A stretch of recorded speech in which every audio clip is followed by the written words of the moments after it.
dump. We're not dumping. No, we're not. Flaps. There we go. Not flying. The audio you just listened to is the beginning of one of the darkest cockpit recordings I've ever personally heard, and once you hear the end of it, I think you'll understand why. CVR recordings are some of the most candid and visceral pieces of media we have when it comes to experiencing a person's final moments, and although they can be very difficult to listen to, they're extremely valuable in aviation safety and preventing similar outcomes from happening again in the future. I'll tell you everything, but as usual, let's get into the backstory first. The story begins on the morning of July 31st, 2008 at Lehigh Valley International Airport in Pennsylvania. A private jet, carrying some business executives involved with a construction project in Atlantic City, was scheduled to take off just after 8 a.m. and these folks had a very busy day ahead of them, to say the least. After departing Pennsylvania, the flight was going to be making a stop in Atlantic City to pick up some other important people who were involved with the construction of this casino, and then shortly afterwards, the now 6 business people aboard the flight would take off again, this time towards Owatonna, Minnesota.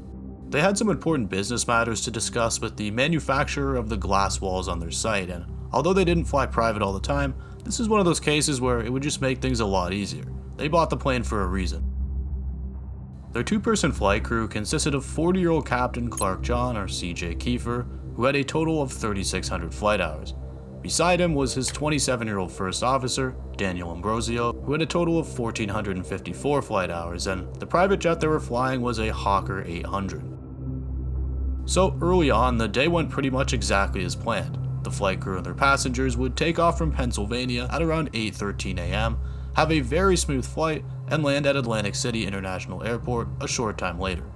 The private jet picked up the other business people who were waiting to join, and once again the jet was quickly off in the sky, this time towards Minnesota. So just a reminder, at this point, there are 2 pilots and 6 passengers, 8 people total. This second flight was short and by all means went well the entire time through. The takeoff was clean, there was a little bit of turbulence but not too bad, and then at around 9:45 a.m. they were cleared for landing and assigned to runway 30 at the Owatonna-Dagner Regional Airport in Minnesota. Unfortunately, things were going to take a seriously dark turn shortly after this.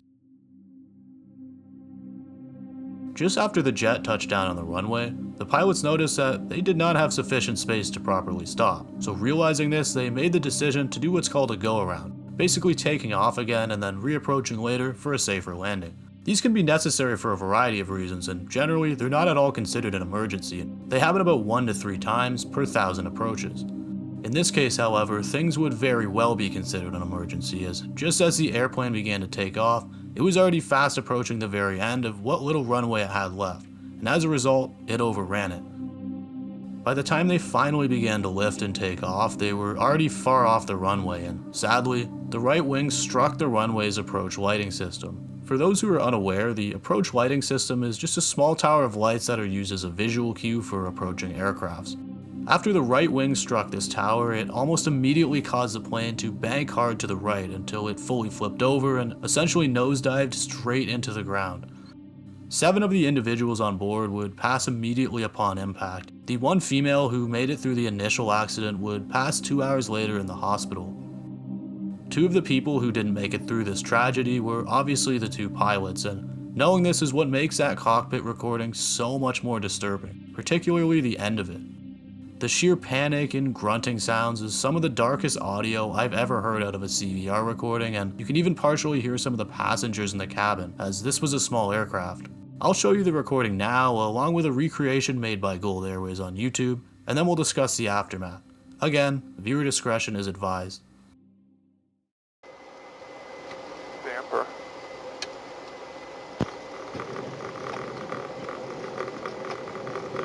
More dump.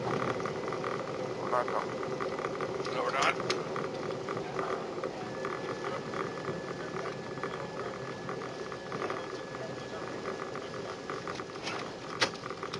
Flaps.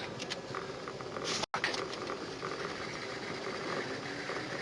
There we go. Not flying. Not motherfucking flying.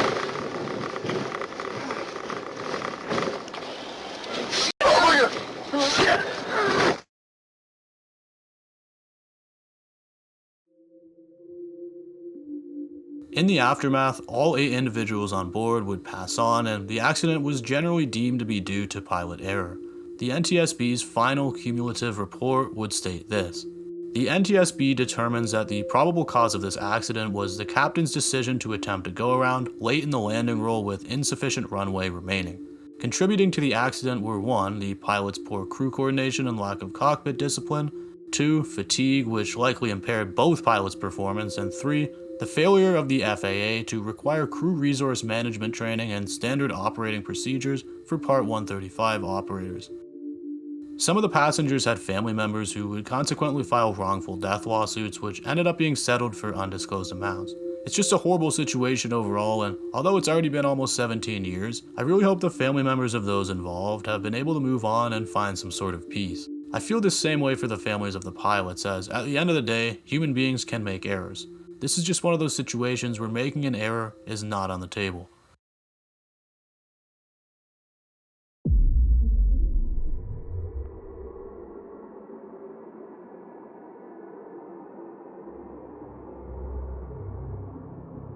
This case comes out of Taiwan, and trust me, it's just horrible. It's really, really horrible. But the lesson here is so cut and clear that I just had to touch on it. So, just a fair warning, especially for those of you on Patreon, because you're going to see everything, and this is close to as bad as it gets.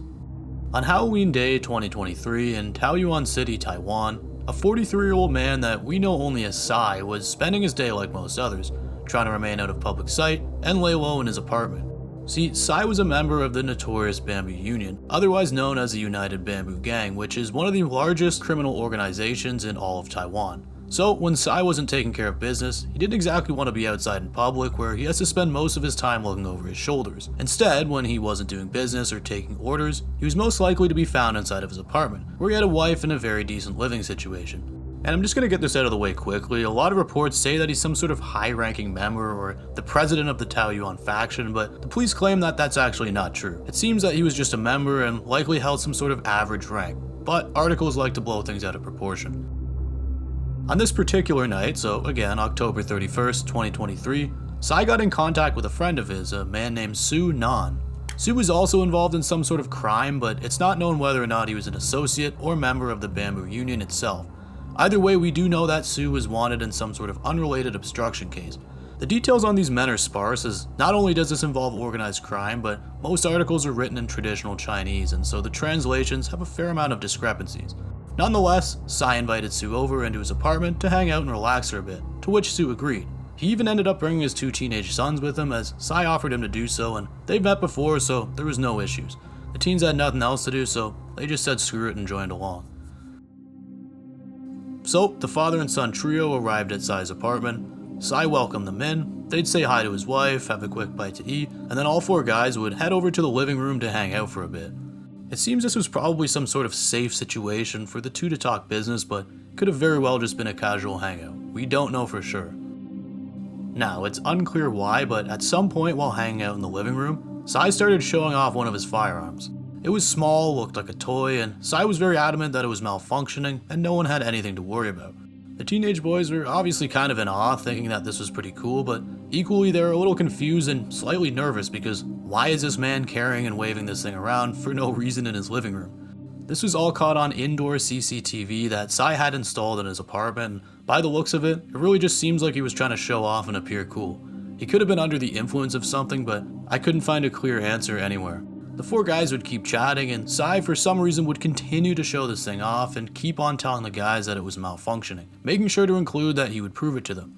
We don't know if Su or his sons were even doubting Sai or anything, as we can't hear the conversation, but on some insane whim to prove that this toy firearm was not functioning correctly, Sai raised it up, placed it directly near his forehead, and pulled.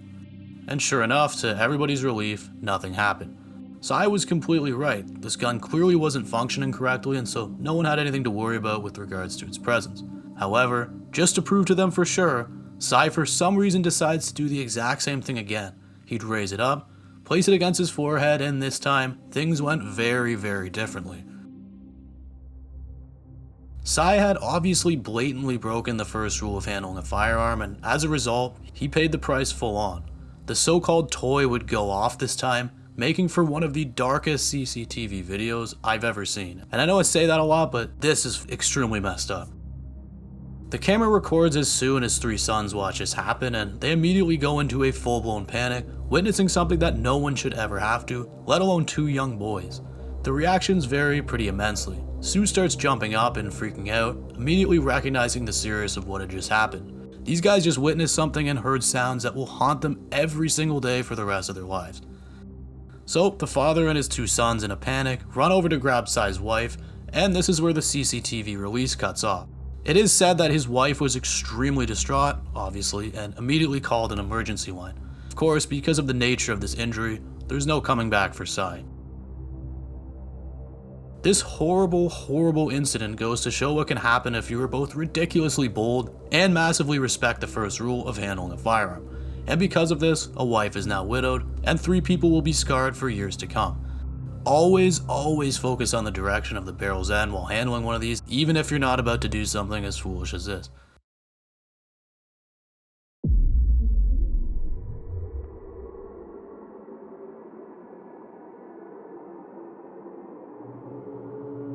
The Saskatoon freezing deaths, also known as the Starlight Tours, is another one of those topics that is so evil and runs so deep that I'm just genuinely surprised it doesn't get more coverage. Even me, as a Canadian, I haven't heard about this until recently, but also it's just not my province, and Canada alone is almost the size of Europe, so me not knowing doesn't really mean much. But once we get a little further into this, and as I explain everything, you'll hear a few things and you'll understand a little more about why this hasn't been told on a larger scale. Nonetheless, I believe these stories absolutely need to be spoken about, and I think it's one of those topics that you're going to start hearing a lot more YouTubers talk about. To sum it all up, a Starlight Tour occurs when an Indigenous person, usually a male, is arrested by a member of the Saskatoon Police Service, driven to the outskirts of the city, and left outside in negative temperatures in the middle of the night, usually leading them to freeze to death. Typically, these individuals are arrested on some sort of disorderly conduct charge from outside of a bar or something, but it's said that a lot of times there is no actual good reason to arrest them. Just for context, winters in Saskatoon get as low as -30 Celsius, sometimes colder, and given that these Indigenous people were supposedly drunk, that would give them even less time before they succumb to hypothermia. The Starlight Tours first started being spoken about all the way back in 1976, but peaked in the 90s and early 2000s when the stories really started coming to light. Officers have been jailed and fired for aspects of these crimes, but to this day, not a single officer has ever been convicted for the actual freezing deaths themselves. And trust me, there's some very good reasons for that we're about to get into. If you're even mildly aware of Canadian history, you'll know that we harbor some extremely dark secrets relating to the treatment of Indigenous people, and a lot of this came to light in recent years regarding the unfathomable horrors of the residential schools and the estimated 6,000 Indigenous children that passed at these horrible mandatory boarding locations. Many of these kids were only recently found in mass burial sites under hundreds and hundreds of unmarked graves, forgotten to time with infinite questions left unanswered. Another part of our complex and terrible history regarding the treatment of the Indigenous people involves their relationships with different police forces. So when it comes to the Starlight Tours, the fractured relationship between these people and the Saskatoon Police Service really comes as no surprise. It's just that no one ever expected it to go this far. And a lot of people didn't even really believe these stories to be real to begin with. That was until a man named Daryl Knight told his story. On a cold winter night in January of 2000, Daryl Knight was out at a party with some friends in a Saskatoon apartment. They were all having a blast, drinking, smoking, playing games, and just having a lot of good conversations. But when the time came for Daryl to head home, he decided to just go on his own, as even though it was cold and he didn't live all too far, in his mind the night was coming to an end. Sure, he was only wearing a light jean jacket, but he didn't live too far away. Of course, as he was walking home, he started to regret his choice a bit, not realizing just how cold it was, but he knew he could make it, so he started walking a little faster. It was around this time when some police officers passed by and kindly offered to pick Daryl up. He was hesitant at first, but he was in the middle of the city and it was cold, so he said screw it. They're offering him a ride home, he may as well take it. What's the worst that can happen? Unfortunately, after he got in, their tones changed significantly and they started driving him in a direction that he was not telling them to go. As Daryl started getting closer to the edge of the city, his stomach absolutely dropped and he was quoted as saying later, "I thought I was dead. All these rumors I heard in the past, they were all coming true." These officers continued to drive him further out into the wilderness and being extremely short with him, before stopping and insisting that Daryl get out. Once he did, in Daryl's own words, "I told them I'll freeze to death out here, you guys," and the driver said, "That's your fucking problem," and then they drove away. Just a reminder, it was negative 25 degrees Celsius, and this man was wearing nothing but a thin jean jacket, and he was inebriated.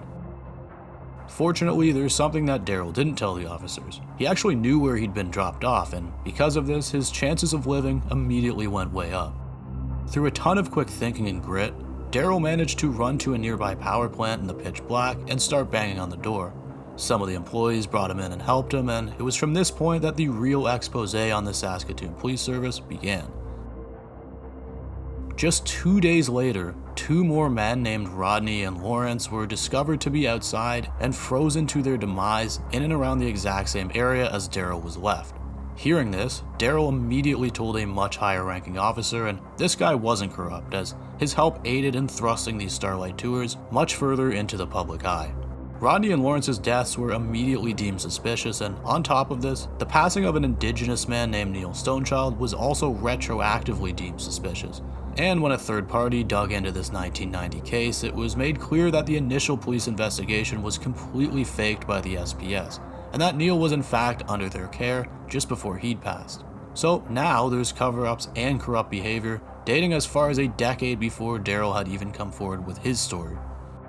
Communities were infuriated, the relationship with the police was further strained, and people called for justice.